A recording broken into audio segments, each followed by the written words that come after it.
দেশের নতুন স্বাধীনতা অর্জনের আত্মতৃপ্তি থাকলেও লেবানন ইসরায়েল যুদ্ধের শঙ্কায় আতঙ্ক বিরাজ করছে লেবাননে বসবাসরত প্রবাসী বাংলাদেশিদের মধ্যে। ক্ষণে ক্ষণে বদলে যাওয়া পরিস্থিতি ঠিক কোন দিকে মোড় নেবে সেই ভাবনা সারাক্ষণ তাড়া করছে রেমিটেন্স যোদ্ধাদের। যুদ্ধ বেঁধে গেলে অন্তর্বর্তীকালীন সরকারের সহায়তায় দেশে ফিরে কর্মসংস্থানের দাবি জানিয়েছেন তারা। লেবানন থেকে মিলন খানের তথ্য ছবিতে ডেস্ক রিপোর্ট।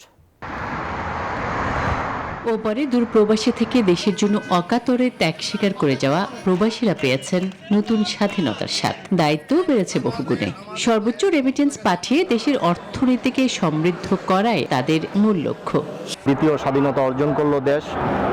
আমাদের বাক স্বাধীনতা সহ মৌলিক যে অধিকারগুলো, সেই অধিকারগুলো নিশ্চিত করে অনতিবিলম্বে এবং যত দ্রুত সম্ভব 1 বছর হোক 2 বছর হোক একটা নিরপেক্ষ, নির্দলীয় এবং অংশগ্রহণমূলক নির্বাচনের আমরা নিশ্চয়তা চাই। বর্তমান যে সরকারের দায়িত্বে রয়েছেন তাদের প্রতি আমাদের আকুল আবেদন থাকবে যেন আমাদের এই সাধারণ প্রবাসীরা অল্প খরচে বিভিন্ন দেশে যেতে পারে। প্রবাসীরা কাজ করবে, ব্যাংকে টাকা পাঠাবে। লেবাননে এখনো উত্তেজনাকর পরিস্থিতি বিরাজ করায় কর্মস্থলে প্রবাসী বাংলাদেশিদের মনে চাপা উদ্বেগ কাজ করছে। তৈরি হচ্ছে কর্মসংস্থান সংকুচিত হওয়ার ঝুঁকিও।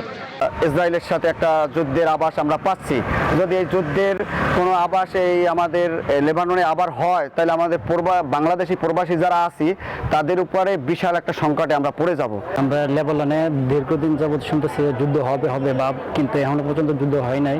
তো যদি হয় তারপর এই দূতাবাস অবশ্যই একটা ডিসিশন নেবে আমরা হেল্প করার জন্য। আশা করি বাংলাদেশ সরকার ও এই দিক দিয়ে রক্ষা লাগছে হেল্প করার জন্য আমরা। তবে লেবাননে বড় ধরনের কোনো সমস্যা তৈরি হলে প্রবাসীদের পাশে থেকে সর্বোচ্চ অগ্রাধিকার দিয়ে সহযোগিতার অঙ্গীকার করেছেন দেশটিতে অবস্থানরত প্রবাসী বাংলাদেশি কমিউনিটির নেতৃবৃন্দ।